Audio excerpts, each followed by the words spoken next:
Ahojte ľudkovia, sa vítajte, zdraví a vítam vás Nocturneko, vaša Raptorica. No, máme tu opäť ďalšie videjko z takej podsérie, čo práve sledujem, a toto bude taký menší špeciál, kde sa pozrieme na leto 25, zjednodušene povedané letnú sezónu 2025, čo sledujem z tejto série, trošku si povedať o anime, ktoré sledujem, ktoré mám v pláne z tejto sérii sledovať. Toto bude možno dlhšie, možno kratšie video ako predchádzajúce. To ešte neviem, uvidím. Záleží podľa toho, koľko budem o akom anime rozprávať. V tomto videu mám v pláne hovoriť o 4 anime konkrétne. A bude to taký part 1, part 2, že prvá a druhá časť. V tejto prvej časti budem hovoriť o anime, ktoré už sledujem a vychádzajú v rámci letnej sezóny. Konkrétne je to 4. séria Štítového hrdinu, respektíve Vzostup štítového hrdinu, pôvodne v japončine Tate no Yusha no Nariagari.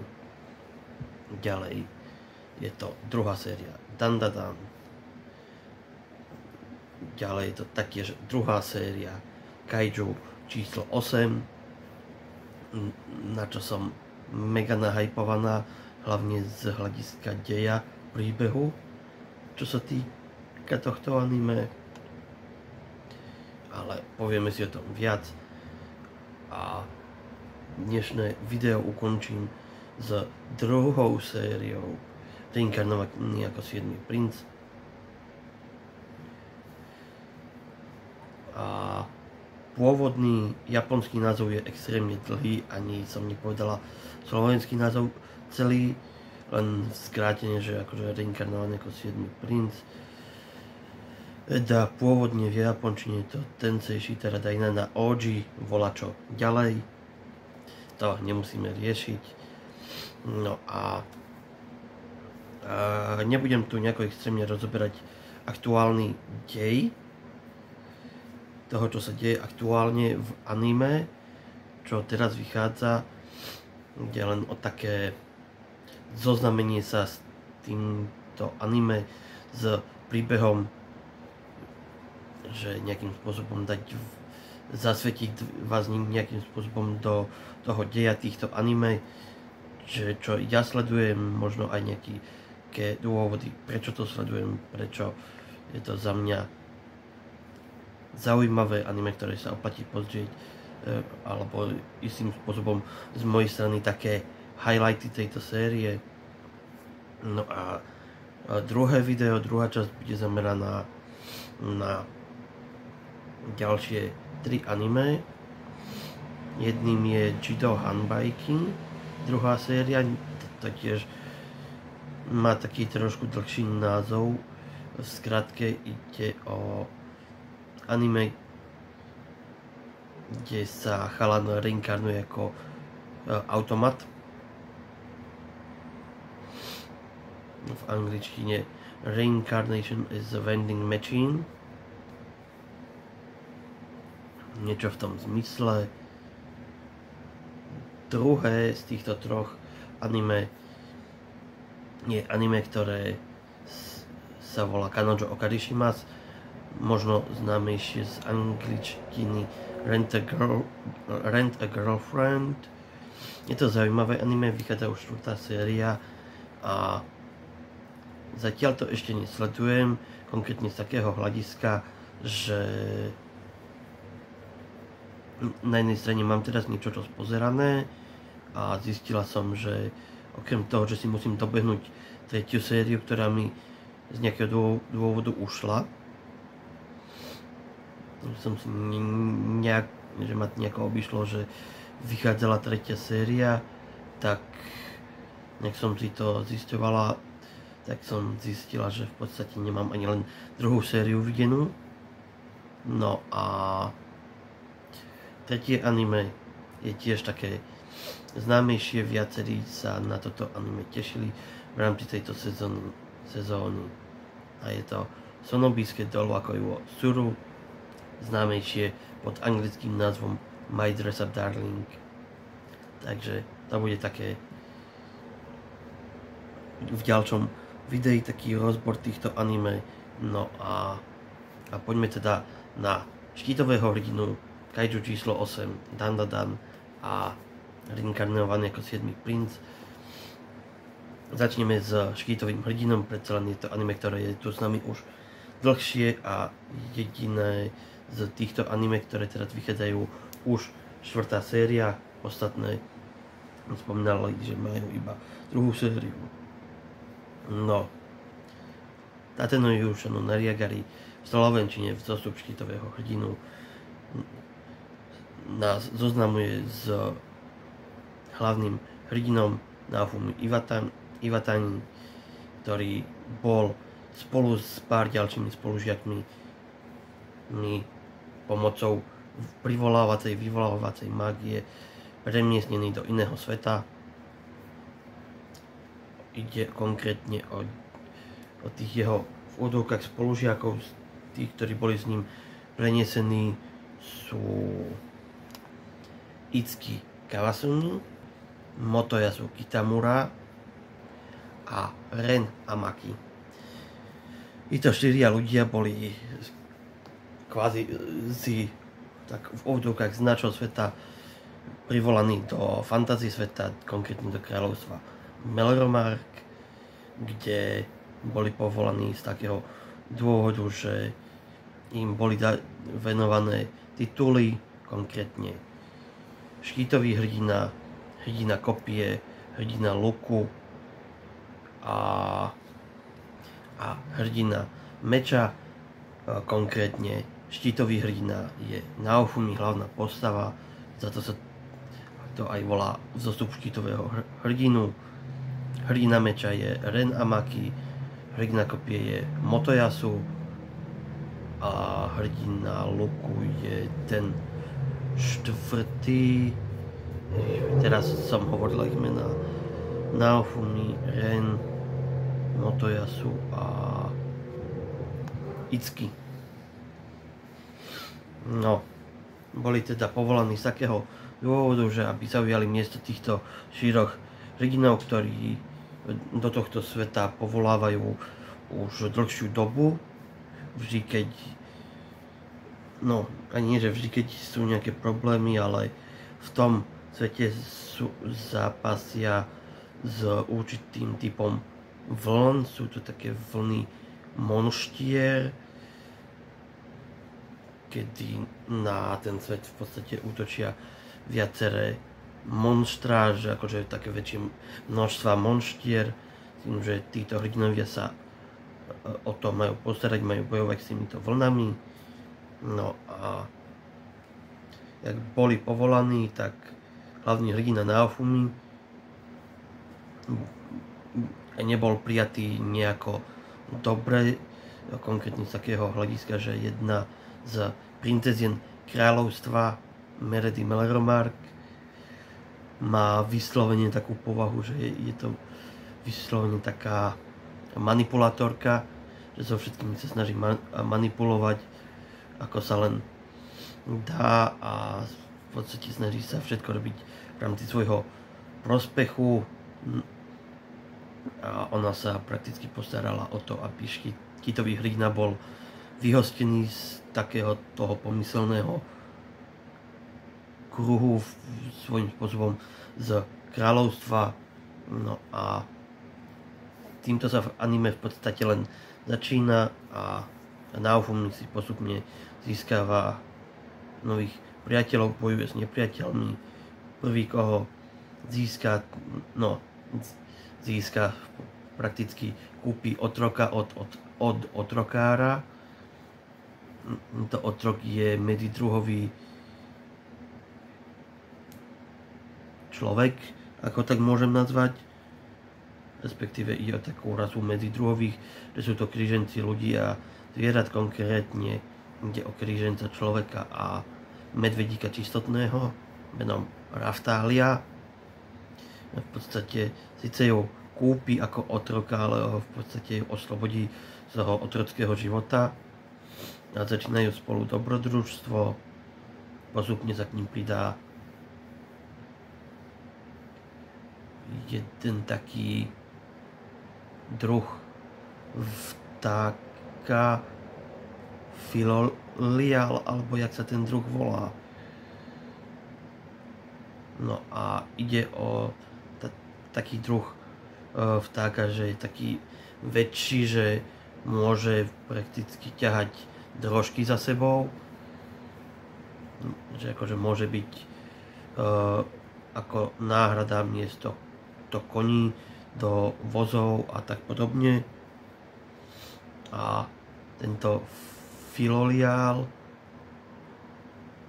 alebo jak sa ten druh volá, sa zjednodušene volá filo a vie sa premeniť aj do takej ľudskej podoby, keď nie je to úplne celkovo ľudská podoba, pretože má také ako keby anielské krídla v ľudskej podobe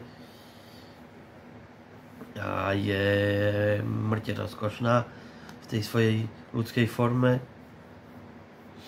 No a prvá séria je zameraná viac menej len na ten boj s vlnami a na to, jak je Naofumi hodený do sveta, v ktorom prakticky nechce byť, nemá dôvod tam byť a aj vzhľadom na to, jak sa k nemu zachovali v kráľovstve, si on svojím spôsobom spravil takú povahu, že nech sa do jeho spôsobu života nejako nestarajú. Si začal budovať takú tú svoju cestu, ktorá nebola úplne taká jednoduchá, že musel si prejsť nejedným problémom pomaly, jak začal aj boj s vlnami, tak v podstate prvá séria končila bojom s jednou z týchto vln a ukázali sa tam ďalší cudzí hrdinovia a potom v ďalšej sérii sa vydali, respektíve hľadali spôsob, ako sa dostať do druhého sveta, kde bol jeden z Naofumiho spojencov uväznený a teda dostali sa tam. Tam tiež potrebovali riešiť mnohé veci, ale jeden z týchto hrdinov, ktorý nebol v podstate istým spôsobom ovplyvnený takým tým hlavným antagonistom druhej série, ktorý v podstate mal takú voľnú hlavu, že mal vyslovene taký ten svojský rozum, že nejako nepodliahal takým tým manierom a neviem čím všetkým, čo ten hlavný záporak robil s konkrétnymi hrdinami, že im nejakou mágiou alebo niečím vymýval mozgy. No a táto jedna hrdinka sa tomu nejako vyhla a je prakticky tiež niečo ako hrdina luku, tiež používa luk a mŕte sa mi tá baba páči. No a prakticky o tom bola druhá séria, o tom v tom inom svete, o záchrane tých svojich priateľov a nakoniec sa im podarilo vrátiť do svojho sveta, čím teda končila druhá séria. V tretej sérii sa začali riešiť už nie vlny, ale také posvetné zvieratá, čo sú niečo ako strojcovia týchto vln, že vďaka týmto tvorom existujú vlny v tomto svete. No a v tretej sérii riešili boj s jedným z týchto posvetných zvierat, išlo konkrétne o korytnačku. To sa prakticky riešilo v celej tretej sérii. Celý ten boj, nejaké tie stratégie a tak podobne, že jak sa tam dostať, objavili sa tam aj nejaké nové postavy, čo sa ukázalo, že jednou z nich bola osoba, ktorá je spojená s tou posvetnou korytnačkou že v podstate im, že teda porazili tú korytnačku na konci, tak aj tá osoba v podstate zomrela. A aj ten boj nebol jednoduchý, pretože bojovali v podstate vnútri v pancieri korytnačky, alebo vyslovene v tej korytnačke, to už neviem presne, že tam našli nejakú cestu dovnútra, do útrop toho posvetného zvieraťa, kde hľadali jadro, ktoré museli zničiť, ale ukázalo sa, že zničenie toho jadra nie je také jednoduché. No a bolo tam fakt veľa zaujímavých bojov okolo tohto a ako som už spomínal, všetko nakoniec dobre dopadlo. No a to je v podstate všetko, čo sa týka tretej série. Tam ku koncu sa v podstate začalo riešiť to, že jak porazili tú korytnačku, že sa blíži taký zrod, prebudenie ďalšieho posvetného zvieraťa, konkrétne Fénixa. No a týmto v podstate končilo, že teda čo zatiaľ je vonku 4. séria, tak v tretej sérii sa začala riešiť jeden taký menší konflikt a bolo to tužím aj v tretej sérii, kde Naofumi už mal nejakú takúto svoju dedinu, osadu, doménu, ktorá mu bola daná, že si to tam začal budovať a to teraz neviem, či bolo v tretej alebo v druhej sérii, že Naofumi riešil jedného hrdinu, ktorý bol pod vplyvom Meredy Meleromark a nejakej mágie, že bol ňou ovplyvňovaný a Naofumi v podstate musel ho oslobodiť z tohto zovretia, alebo ak sa mám vyjadriť, plus tam bojoval aj s drakmi a začal nachádzať množstvo nových spojencov. Pridali sa k nemu dve mláďatá bielých tigrov, čo sú tiež v podstate medzidruhoví.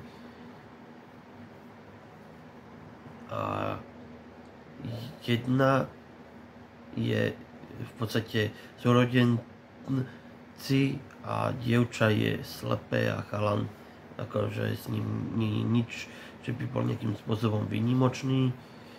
No a postupne sa k nemu začali pridávať ďalší nielen ľudia, respektíve skôr medzidruhoví, cez ktorými aj bojoval v aréne v istom podsvetí, kde bojoval aj za tých dvoch, za tie dve mladiatá bieleho tigra, s ktorým tuším tiež bojoval a v podstate vyhral a oslobodil ich, že sa k nemu pridali s tým, že teda dievča Atla bolo choré a jej brat v podstate bojoval v tej aréne, aby zarobil peniaze. No a v tejto aréne bojoval aj Naofumi s,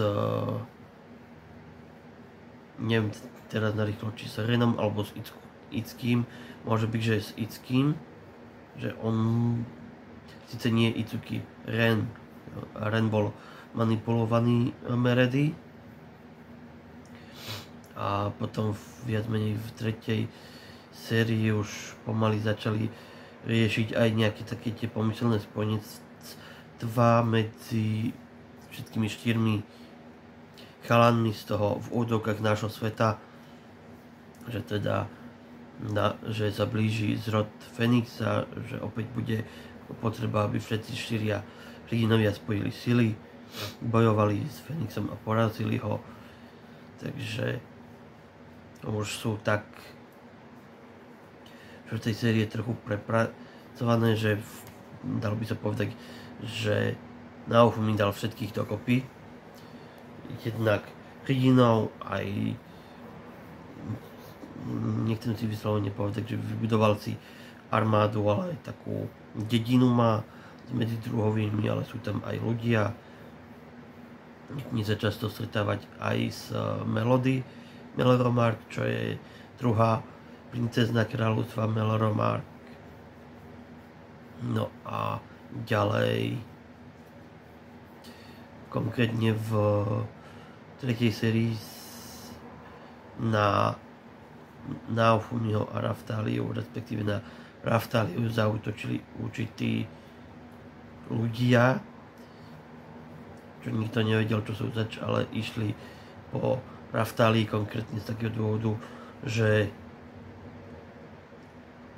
Naofumi jej kúpil nejaký outfit, ktorý mala na sebe a ten outfit v podstate vyvolal nepokoje, ktoré sa začali riešiť v 4. sérii, že v podstate ten outfit akoby svojím spôsobom dráždi, poburuje domov Raftalín, že pôsobí, ako keby bola nejaká cisárovna, že sa chystá zvrhnúť cisárovnu v tej domove, z ktorého pochádza, ale oni o tom nikto z nich nič nevedel a v podstate sa to začali dozvedať až v 4. sérii, kde sa vydali do toho jej domova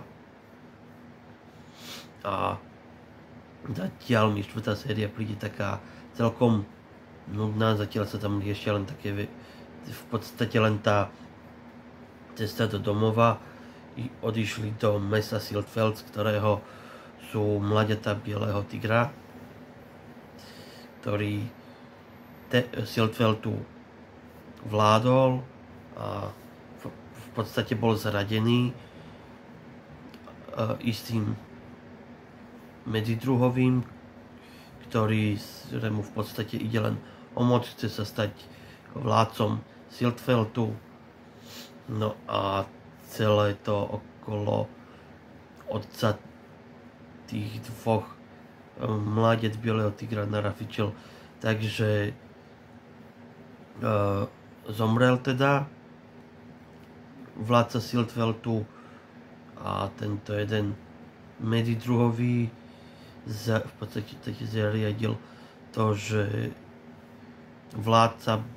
vládcu nejako zdiskreditoval, alebo ja neviem, ako sa mám vyjadriť, že teda on a kvázi jeho potomkovia, viac menej ten jeho druh bielých tigrov, že chcel, aby boli vyhostení, že aby boli vyradení z takej tej hlavnej vládcovskej línie, že tam boli nejaké 4 hlavné rody medzidruhových, ktoré riešili takú tú pomyselnú hierarchiu, vládu a podobne v Siltfelde.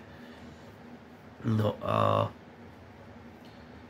zatiaľ tam toho nejako extra dopodrobne rozobraté nie je, ale zisťuje sa, že ten konkrétny medzidruhový, ktorý sa postaral o smrť bývalého vládcu Siltfeldu, sa pokúsil otráviť aj nášho hlavného hrdinu Naofumiho a v podstate aj jeho partiu.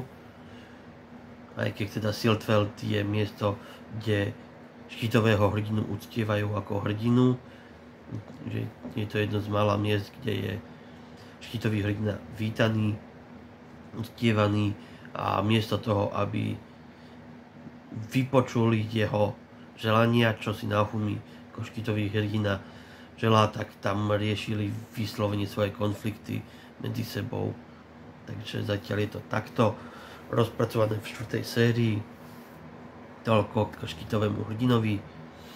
No a môžeme sa presunúť ďalej. A poďme konkrétne na Dandadan. Dandadan je v podstate také novšie anime. Teraz jeseň 2024, tuším, vychádzala prvá séria. A jak som to anime začala sledovať, tak ma to anime hneď chytilo. Z jednej strany svojou netradičnou animáciou a aj tým, že je to tak anime také ako keby kríženie medzi sci-fi a duchovnom, že riešia sa tam aj vedecké veci, záležitosti a pomaly sa to tam začína na viac menej do takého duchovného sveta riešiť, že sú tam kliatby a podobne. A prvá séria bola dosť zaujímavá z konkrétne takého hľadiska, že dvaja ľudia, čo sú akože hlavné postavy, ten Ken Takakura a Momo Ayase, že sú v podstate z dvoch svetov, že Momo je z takého duchovného sveta a Ken je taký nerd, čo sa týka vedy a tak podobne. No a títo dvaja si dajú jednu takú stávku a stane sa v podstate to, že Momo bude unesená mimozemšťanmi a Ken išiel na miesto, kde mala byť nejaká kliatba. No a na tom mieste tá kliatba reálne aj bola. Išlo konkrétne o takú dušu pripevnenú k určitému miestu. Konkrétne sa volá Turbobaba a ona sa postarala o to, že v podstate Kenovi zobrala jeho náradiečko, respektíve ako by to niektorí nazvali náradie, teda to, čo má zjednodušene povedané chlap medzi nohami. No a tá prvá séria sa viac menej točí okolo toho, že hľadajú s prepáčením jeho gule.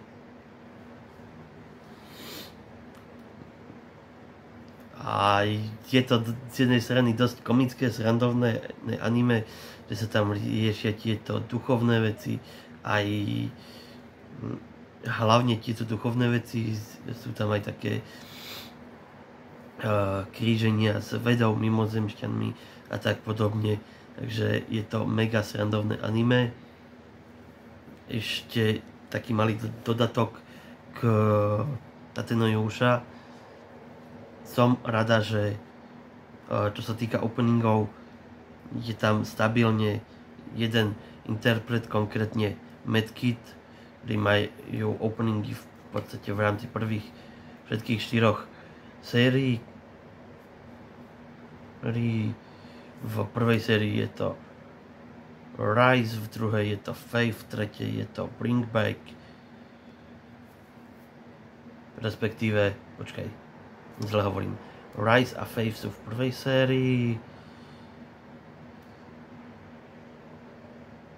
prvá, druhá séria, potom je tam Bring Back, ten je z tretej sérii a môže byť, že tá tretia séria je nejak rozdelená na 2 časti. No, potom je tam ešte zvlášť 4. opening Sin, čo je tiež super opening, a táto 4. séria má zase Resolution. Všetko musím povedať, že sú to skvelé pesničky, skvelý výber pesničiek k tomuto anime. No a čo sa týka openingov, tak Dan má tiež mŕte skvelý opening a mega sa mi ľúbi. Už keď som ho prvýkrát počula, som sa tak chytila na ten opening, naladila, takže tiež som si ho stiahla a v podstate prakticky mám jeden taký priečinok, že taký best news, čo sa týka noviniek, čo sa týka japonskej hudby, konkrétne z anime. A dosť často tento opening z Dandadan počúvam, mega sa mi ľúbi. No a okrem toho, čo sa riešili tieto veci v Dandadan, tak sa tam začali riešiť viac aj také tie duchovné veci, ako hovorím. A v tejto druhej sérii v podstate naväzujú také pokračovanie konkrétne na takú tú duchovnú časť, že išli Ken s Momo na jedno miesto, kde mali vyšetrovať, čo sa tam deje. No a zistili, že v podstate žil pod mestom, kam prišli jeden červ, ktorého miestni uctievali ako nejakého veľkého hadieho boha. No a Momo a Ken teda zistili, že nie je to žiadny had ani nejaký boh, že v podstate je to len červ, špecifický, ktorý sa prevažne len v púšti vyskytuje, ale z nejakého dôvodu žil pod zemou v tomto meste, kam došli vyšetrovať také tie záhady okolo duchovná. No a tohto červa sa im podarilo poraziť, aj keď s tým mali problém. Ešte mali problém s tým, že ich kamoš Gigi, ktorým išli do toho mesta, respektíve v tom meste Gigi aktuálne žil, že jeho tiež prakticky posedla nejaká kliatba, tak s ním tam tiež museli bojovať a prakticky ho museli zapečatiť, lebo ho nevedeli nejako poraziť, vrátiť späť do normálu. Tým, že tam prišla aj mama Ayase, ktorá im pomohla v podstate sa oheň toho osadnutého Gigiho postarať. No a čo človek nechcel, potom čo ten červ zomrel, vybuchla sopka a museli riešiť v podstate takú tú záchranu dediny, mesta, ľudí, nech tá láva tam v podstate všetko nezničí.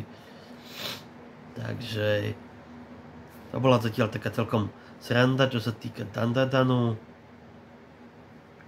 Kaiju číslo 8 je anime, o ktorom možno vie málo kto, ale čo ja viem o tomto anime, je to z istej franšízy, konkrétne tá franšíza sa volá Mahou Kaiju Series.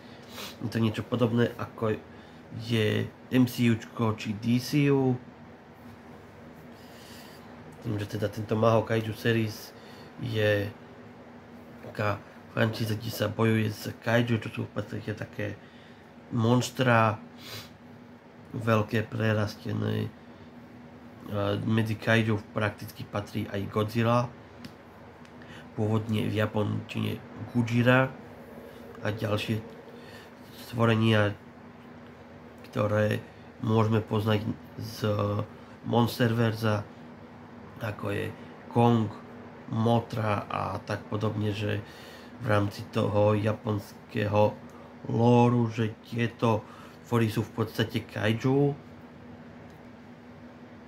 ale toto anime teda nemá nič spoločné s Godzillou ani s Monsterverzom, to len tak na nejako porovnanie, že čo vlastne kaiju sú zač.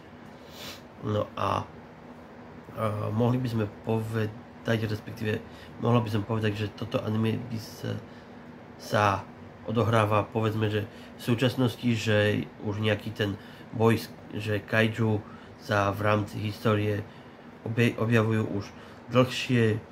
Japonsko a nielen Japonsko s nimi zvádza boj a sú tam určité vojenské jednotky, ktoré tam akože operujú, bojujú s tými kaiju a náš hlavný hrdina Kafka Hibino pracoval v podstate ani nie s touto vojenskou jednotkou, ale patril k takým tým ľuďom, čo v podstate študujú kaiju, že potom, čo tieto vojenské jednotky zneškodnia kaiju, tak oni sú niečo ako takí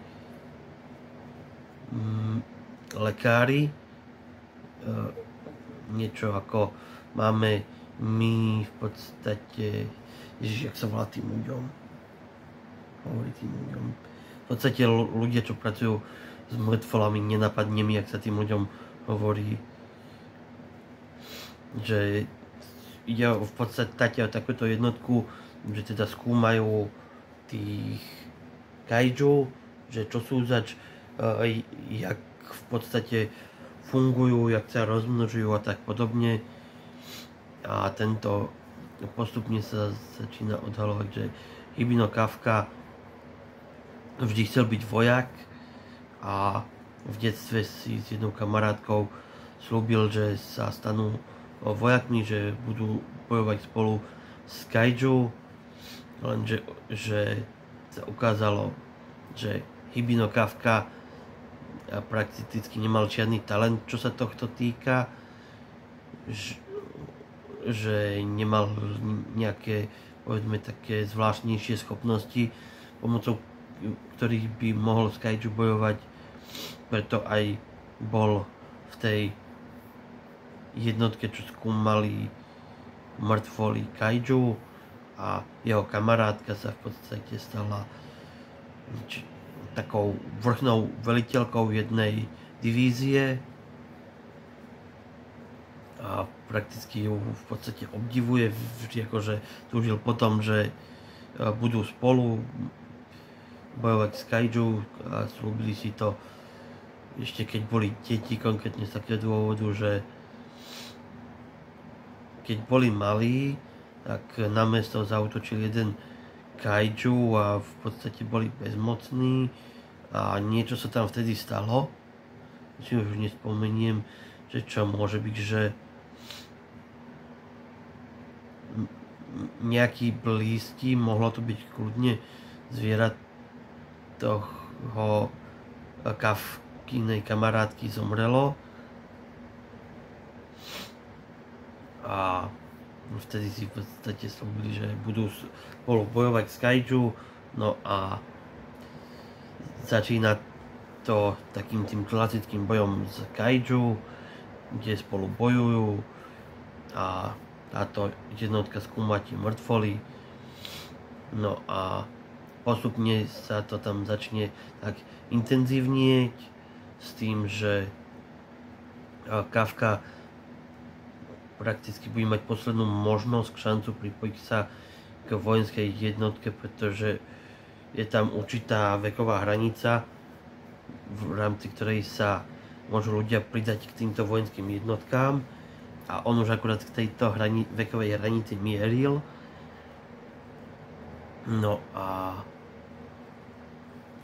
začali sa stupňovať aj tie boje s kaiju a pri jednom boji, respektíve po jednom boji, kde zachránil v podstate čerstvého nováčika, ktorý sa k ním pridal, ktorý tiež sa k ním, myslím, akože k tej jednotke, čo skúmali mŕtvoly kaiju, tak ten nováčik mal v podstate záujem pridať sa k vojenskej jednotke a Kafka teda do toho išiel s ním. No a jak riešili jednu mŕtvolu, tak si už nespomínam teraz presne, či sa tam objavil nejaký nový kaiju, alebo ten jeden kaiju, ktorého skúmali, v podstate ako keby na novo ožil a Kafka v podstate sa snažil zachrániť svojho mladšieho kolegu a nakoniec mladší kolega zachraňoval Kafku s tým, že teda zavolal pomoc a obaja skončili v nemocnici. No a jak skončili v nemocnici, tak Hibino Kafka, respektíve pred ním, jak tam ležal, zranený na lôžku, sa objavil ten taký menší kaiju, ktorý sa mu v podstate doslova napchal do úst, že v podstate ak keby sa nechal Kafkom zjesť, aj keď Kafka to prakticky nemal nejako v pláne, ale ten kaiju v podstate vliezol do ňoho a tým pádom sa z Hibina Kafku stal kaiju číslo 8 a konkrétne číslo 8 z takého dôvodu, že už sa objavili podobní kaiju, ktorí boli nejakým spôsobom očíslovaní. Títo očíslovaní sú v podstate silní, nebezpeční. Kaiju sú niekoľkonásobne silnejší. A jak sa na toto zistí, tak Kafka to najprv bude skrývať. No ale už v takej tej, jak sa rozbehlo anime, sa tam začal objavovať ďalší taký silný, inteligentný kaiju, ktorý vedel aj rozprávať. Jeho pomenovali kaiju číslo 9. Nieraz s ním bojovali, ale vo vojakmi, tak slušne povedané, vytrel podlahu. Jediný Kafka s ním mohol bojovať v tej svojej premenenej forme na kaiju. A jak sa ten dej ďalej rozvíjal, tak Kafka to, že je kaiju, skrýval a došlo k takej tej hromadnej akcii, že taká väčšia organizovaná skupina kaiju zaútočila na základňu 3. vojenskej jednotky a dosť to tam zlikvidovali, poničili. No a objavil sa tam tiež jeden silný kaiju, ktorý zástupca veliteľky, o ktorej som už spomínala, Mina Ashiro sa volá, tá veliteľka, tá Kafková kamarátka z detstva, a Hoshina Soshiru, ten zástupca kapitánky, veliteľky, bojoval s jedným silným nepriateľom, ale ten nepriateľ bol na ňo až príliš silný. No a neviem už presne, o čo tým kaiju išlo. V podstate asi chceli vyhľadiť tú jednotku s tým, že môže byť, že išli aj po kaiju číslo 8, aj keď asi o ňom nevedeli. No ale tento jeden silný kaiju, ktorý tam bol, vyvolal takú veľkú, jak keby bombu kaiju, ktorá keby zasiahla zem, tak by v podstate zomreli milióny ľudí a museli sa o to nejakým spôsobom postarať, a vtedy v podstate Kafka sa vyslovene vedome prezradil, že je kaiju, pretože sa zmenil do tej svojej kaiju formy a zachránil prakticky svojich priateľov, svoju jednotku tým, že tú kaiju bombu zničil ešte na oblohe. No a už potom, jak sa teda zistilo, že je kaiju, tak bol zajatý a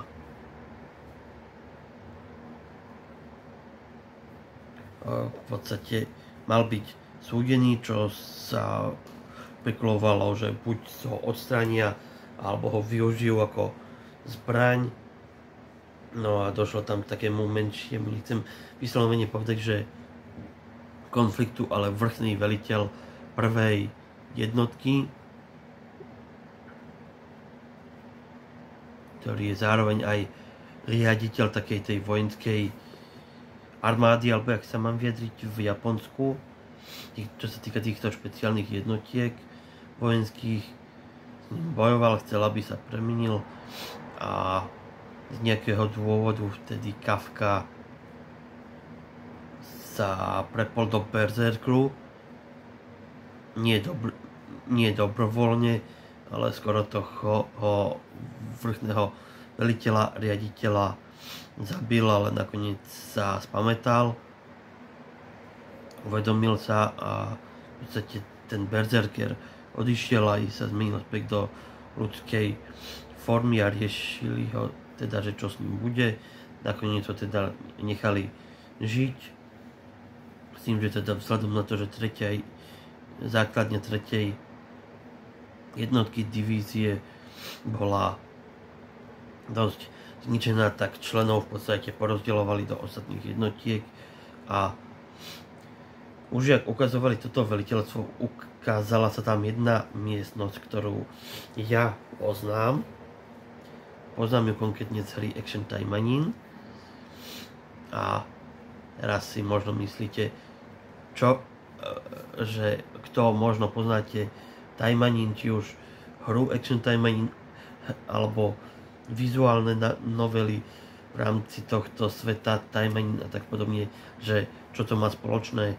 No, má to spoločné to, že ako hovorím, tento kaiju číslo 8 sa povedzme dejovo odohráva v údokách v súčasnej dobe, v ktorej my žijeme, a Action Taimanin, respektíve ten Taimanin svet, kde už existuje taká organizácia Taimani ninjov, čo sú ninjovia bojujúci s démonmi a tak podobne, tak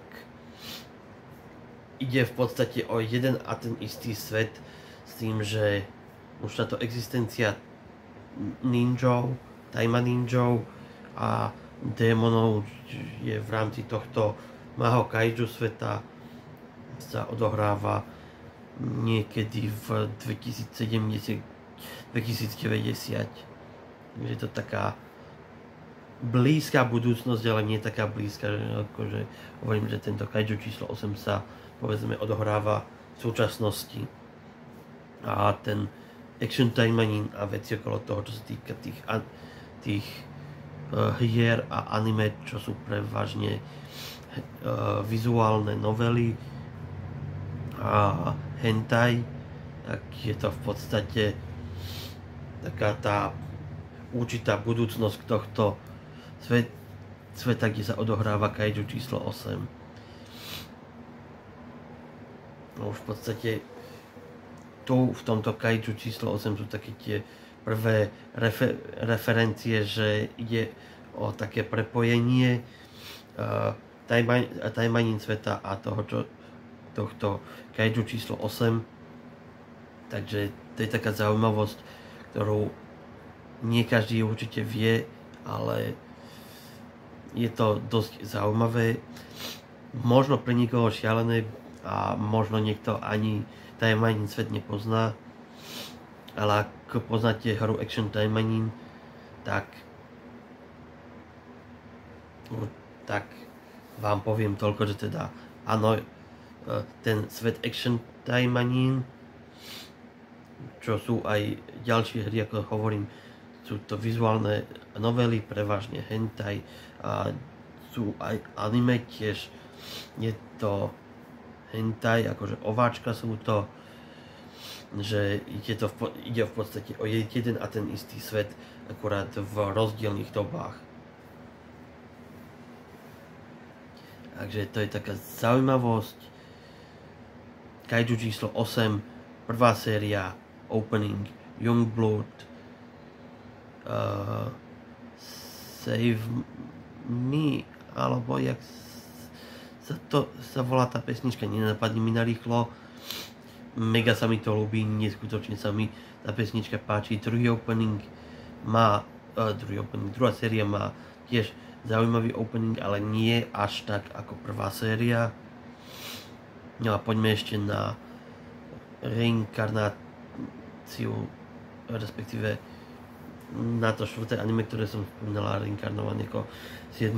princ. O tom nebudem nejako do detailov hovoriť, pretože prvú sériu som videla už trochu dávnejšie, je z minulého roku a ide v podstate o to, že jeden človek zomrel v takom tom pomyselnom našom svete v Japonsku a reinkarnoval sa do fantasy sveta plného mágie ako 7. princ do istého kráľovstva a tento človek bol taký, že už v našom svete bol taký, že túžil prakticky po mágii, študovať mágiu a tak podobne a potom, čo sa reinkarnoval, zistil, že má nadanie na mágiu a nejak sa pomaly zoznamuje s tým svetom, zisťuje, že je šialene silný, že nikto nemá takú magickú kapacitu ako on, ani schopnosti, tak je taký vyslovene trochu fanatik do mágie, že vždy, keď má možnosť, študuje, učí sa, skúma. A prvá séria bola zameraná na takéto zoznamovanie aj s viacerými postavami z jednej strany, ako sú súrodenci tohto hlavného hrdinu, ktorý sa volá Lloyd.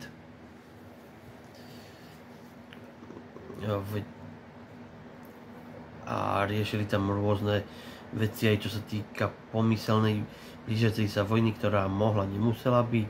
Riešili sa tam také klasické veci ako vo fantasy svetoch, ako sú povedzme také tie dungeony, boje na takýchto miestach. Spoznal jednu zaujímavú babu, ktorá nepoužíva v podstate mágiu, ale čchy. On sa to tiež naučil používať a začali sa tam objavovať aj démoni. Prvý kontakt s démonom Lloyda prišiel už v kráľovskej knižnici, kde sa pokúsil, nejako sa mu podarilo vyvolať démona, ktorý sa pokúsil nejakým spôsobom posadnúť, ovládnuť Lloyda, ale zistil, že Lloyd má ohromnú magickú rezervu, väčšiu než on sám, tak sa v podstate stal takým jeho poskokom Lloydovým. No a riešili sa tam rôzne boje, začali sa tam objavovať rôzni démoni a v takej tej druhej polovici prvej série tam objavil jeden taký asasín, ktorý na svoje atentáty používa jed, s tým, že išlo o určitú skupinu ľudí, ktorí prakticky patrili do cechu vrahov, respektíve asasínov,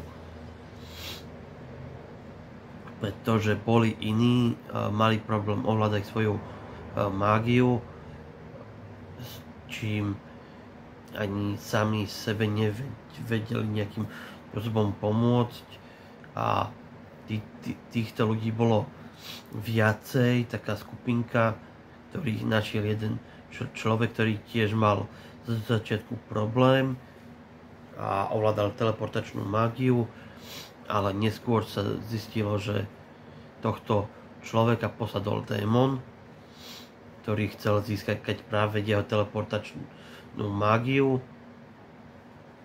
a Lloyd potom po neúspešnom atentáte na neho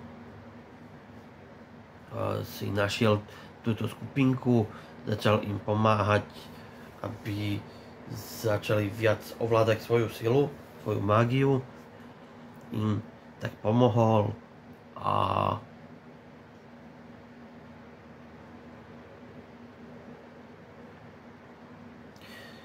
v podstate neskôr potom išli na jedno miesto, išlo o určité územie, hrad, taký obkolesený morom, s tým, že so zemou bol spojený mostom.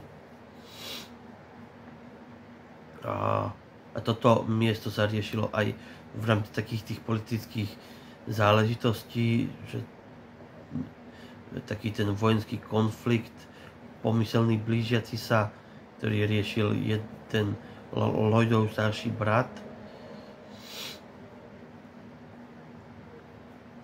No a jak tam Lloyd s týmito ľuďmi došiel, zistil, že to miesto bolo plné démonov a v podstate tam s tými démonmi bojovali, respektíve to miesto bolo v podstate plné démonov, že navonok to vyzeralo, že sú tam obyčajní ľudia, ale všetko to boli v podstate démoni v ľudskom tele.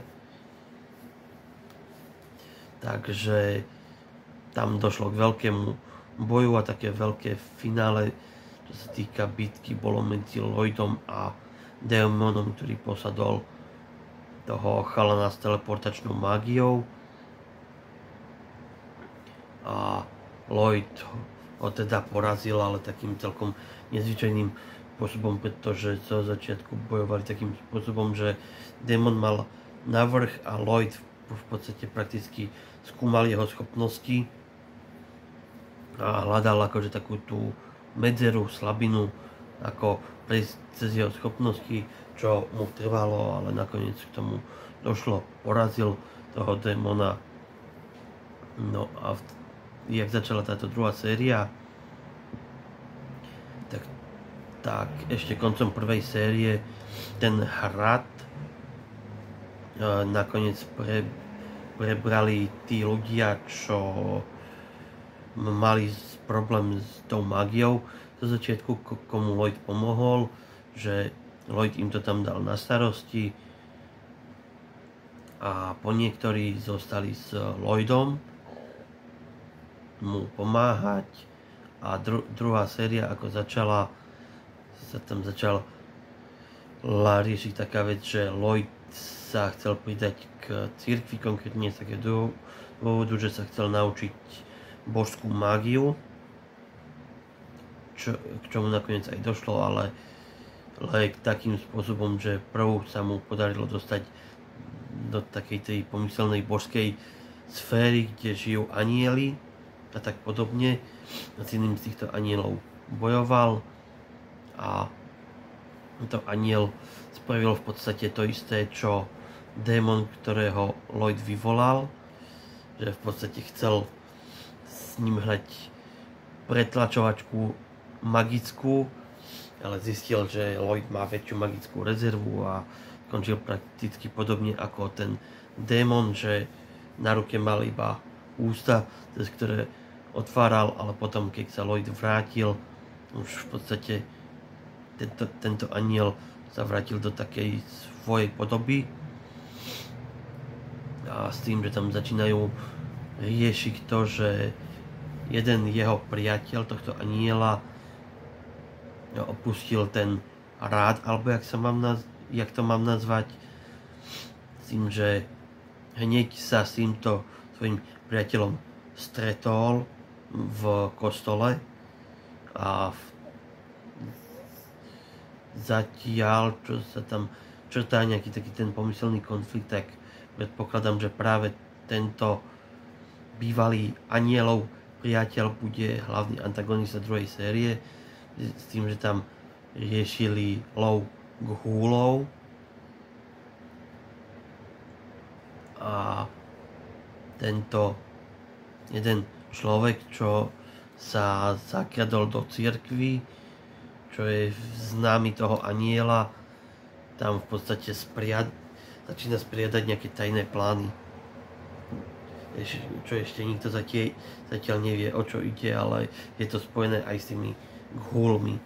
A to je zatiaľ všetko k tomuto, ale tu tiež musím povedať, že prvý opening sa mi mega ľúbi, druhý opening je tiež zaujímavý a toto videjko už ukončím a nebudem ho nejako dlhšie naťahovať, pretože ako pozerám, má už hodinu v podstate, takže ľudkovia, dúfam, že ste vydržali, že sa vám toto video páčilo, tak je to nejaké pomyselné zoznámenie takými zaujímavými anime, ktoré teraz vychádzajú pokračovania, čo ja sledujem. Dúfam, že sa vám videjko páčilo. Ak áno, dajte mu like, komentujte, zazdieľajte medzi priateľmi, ak si myslíte, že by sa mohlo niekomu páčiť. No a nebudem to nejako dlhšie naťahovať. Ak chcete ďalšie novinky a nechcete, aby vám unikli, nezapomnite si zakliknúť odber a zvonček. No a na úplný záver vám už iba poprajem, ľudkovia. Užívajme si život, majme sa krásne, milujme sa, pomáhajme si, trávme čas stredníkov s predtými s našimi štvornohými miláčikmi a nezabúdajme na pozitívnu myseľ, dobrú náladu a úsmev. Pretože je zadarmo a niekomu môžeme rozčeriť deň, alebo môžeme niekomu nastrať tým, že mu ukážeme, že ten dobrý deň máme my. Takže ľudkovia, z mojej strany to koniec. Majte sa krásne a my sa vidíme opäť pri ďalšom videjku. Ahojte.